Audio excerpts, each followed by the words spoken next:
Hi everyone, welcome back to David at Go To Hobbies.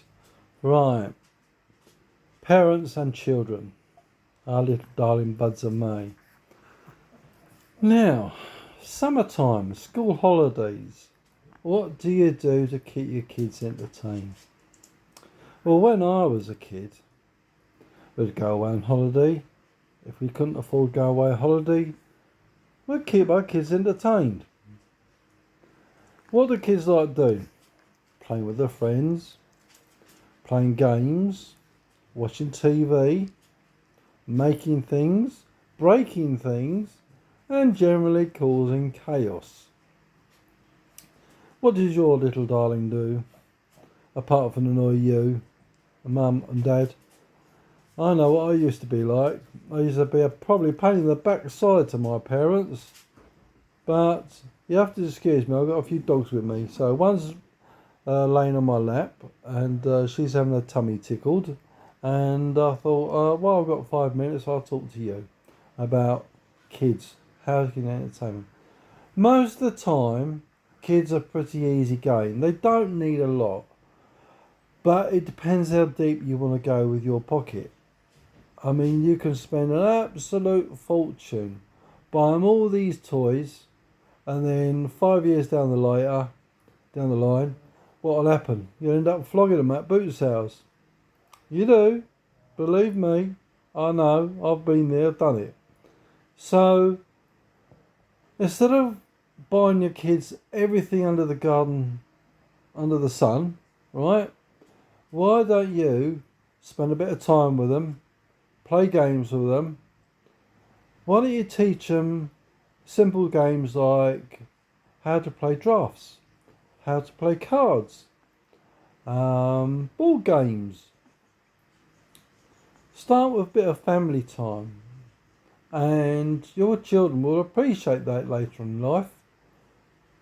The thing is with children, they sometimes get bored very quickly. So you've got to be prepared to say, okay, we'll do something different. Let's go to, say, the park. When I was a kid, my parents took me to the park so I could play on the slides, play on the swings, and play on a thing called a roundabout, which goes round and round and round and round, and try not to fall off. Great fun as a kid. I thoroughly enjoyed it. So, there we go. And what else can you do? Oh, do some painting. Oh, let's do some drawing. Let's bake a cake.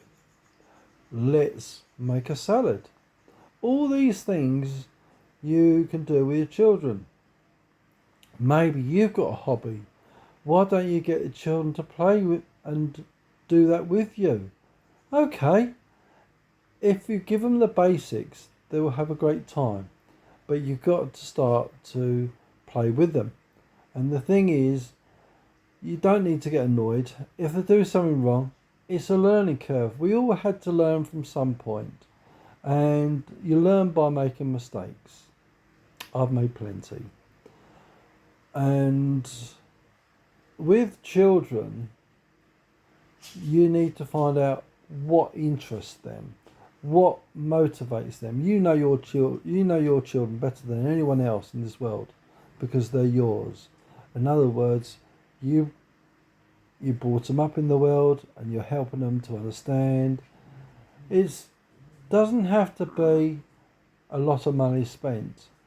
You can play, what do we used to play? Hide and seek.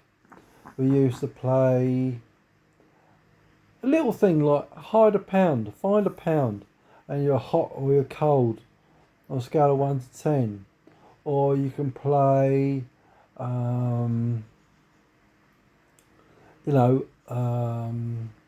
charades.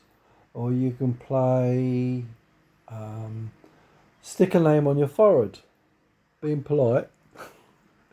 And you can have, you've got to guess, or the child's got to guess what it is, and you start having a bit of fun with that. It's the most simplest things that work with children, and it's not about spending a lot of money, it's about entertaining them. So that's the secret with children. It's entertaining them, keeping them busy, keeping them occupied, and having fun.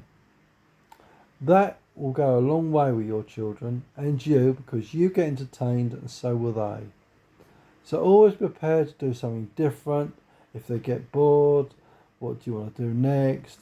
See what they want to do. What is their favourite game? You know, do something adventurous. Go for a walk. Take them down to the local park. Take them exploring nature. Things like that. Take them to a wildlife park. Take them to, you know, a butterfly reserve. Things like that. Children love seeing animals, and you've got to get it into their heads that, you know, these animals and these insects is what nature is and what plants are, and teaching your children not to break trees or to tear up plants or squash bugs. I know we also used to do it, but so the reason why I say that is it's something I wouldn't do now. It's something I would, you know, don't squash ladybirds, because ladybirds eat green fly and things like that, and caterpillars make beautiful butterflies and things like that. And it's about educating your children and stimulating their interests. And it's all right sticking the TV on and watching it, but okay, it's not really hands-on, having fun. You know, it's more of passing the time, entertaining them, but it's not really interaction with you and your children. Right, hopefully, you know, there's things you can do in school holidays. Here's another one. Bear with me. So one of the dogs were barking. They wanted to come in the room. So I went and got them, and I think it's going to be a playtime. So I think before they all start kicking off and barking, and you won't hear a word of what I'm saying, I think the best option is to say thank you for watching. Here we go. Don't mind me. This is Rosie. She wants a bit of fuss. So I think it's a case of, entertainment time. So before we start, thank you for watching. Hope you enjoyed the video, and look forward to seeing you again. If you enjoyed the video, please subscribe and please give us a thumbs up. Take care. See you in the next video. Bye.